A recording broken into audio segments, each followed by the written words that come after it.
Download the app Maths Guide from Google Play today. अब discuss करते हैं question number 7. A letter lock has 3 rings and each ring has 5 letters. Determine the maximum number of trials that may be required to open the lock. अब यहाँ पर एक letter lock दिया है जिसमें 3 रिंग्स है. हमने उसे नाम दे दिया है R1, R2, R3.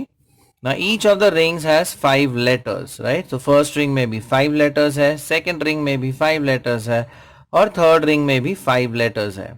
तो पहले हम देखेंगे कि ये तीनों रिंग्स को कितने वेज में हम ऑल टुगेदर सेट कर सकते हैं. So first ring can be set in 5 ways, second ring can be set in 5 ways, the third ring can also be set in 5 ways. अब अगर हमें लॉक ओपन करना होगा so you have to set R1 and R2 and R3. Now and indicates multiplication. इसलिए total ways of setting the 3 rings is 5 into 5 into 5.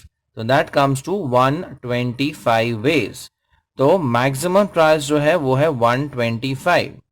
अब हमें पता है इन 125 ट्रायल्स में करेक्ट ट्रायल तो एक ही होगा एंड फॉल्स ट्रायल्स कितने होंगे 124. So therefore इस क्वेश्चन का आंसर है the maximum number of trials that may be required to open the lock is 125. So max to max कितने ट्रायल्स हमें करने पड़ेंगे 125 बिकॉज वी नो 124 तो रॉन्ग ट्रायल्स आने वाले हैं राइट और एक ही करेक्ट ट्रायल आएगा. So maximum number of trials required is 125. अब डिस्कस करते हैं question number 8. In a test that has 5 true-false questions, no student has got all correct. So no student has got all correct answers and no sequence of answers is repeated. यानी सब ने answers wrong दिए हैं, wrong sequences और सबके sequences भी अलग अलग है. तो गलत तो है ही लेकिन वो गलत सीक्वेंसेस भी सारे अलग अलग हैं. They all different wrong sequences. What is the maximum number of students for this to be possible? Now, if we talk about the 5 questions, that's question 1 से लेके 5 तक अगर हम बात करते हैं, now each question can be answered in 2 different ways because they are true-false questions, right? So the first question can be answered in 2 ways. The second question can also be 2 ways. It could be a true or a false. Third question भी आएगा 2 ways. Fourth question could be answered in 2 ways and the fifth question can also be answered in 2 ways. So all 5 questions, that is 1 and 2 and 3 and 4 and 5, all these 5 questions could be answered in 2 into 2 into 2 into 2 into 2 यानी कि 32 ways, 32 different ways में हम ये 5 questions answer कर सकते हैं. So remember these are 32 different ways. अब ये 32 ways में एक ही ऐसा sequence होगा जो all correct होगा. So there will be only one sequence which would be all correct.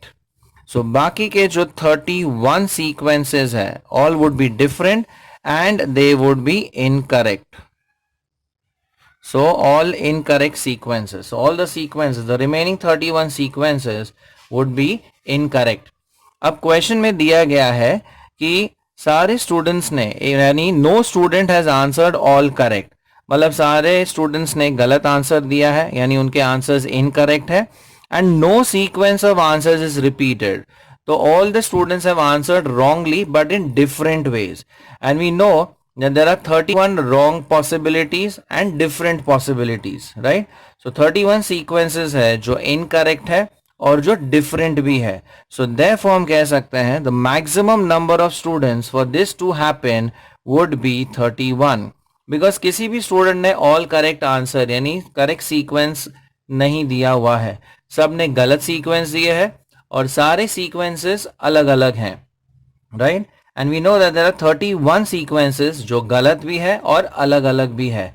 So इसलिए the maximum number of students, so maximum number of students for this to be possible is 31. like it, share it, and subscribe to our channel for more such interesting videos.